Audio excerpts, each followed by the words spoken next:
1 एप्रिलपासून सर्वसामान्यांच्या खिशावर मोठा परिणाम होणार असल्याची चर्चा सध्या जोरात सुरू आहे आणि विशेषतः मध्यमवर्गीय कुटुंबांसाठी हा एक मोठा धक्का ठरू शकतो.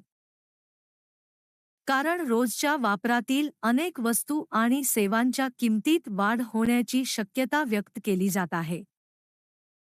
सर्वात आधी बोलायचं झालं तर इंधन दरांचा परिणाम.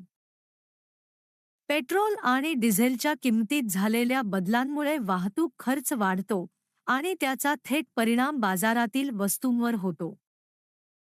ट्रान्सपोर्ट महाग झाला की किराणा, भाजीपाला, दूध, ब्रेड यांसारख्या दैनंदिन गरजेच्या वस्तूंच्या किमती आपोआप वाढतात.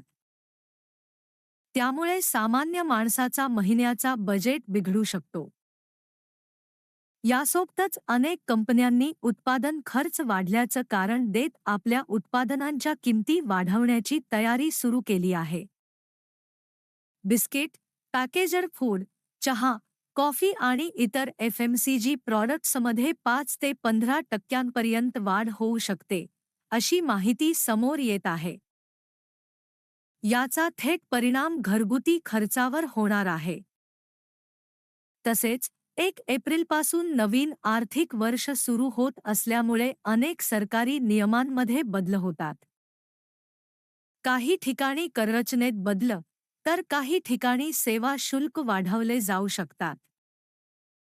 बँकिंग सेवा, एटीएम चार्जेस, मेंटेनन्स फी यामध्येही वाढ होण्याची शक्यता आहे, ज्यामुळे छोट्या-छोट्या खर्चांचा भार वाढणार आहे.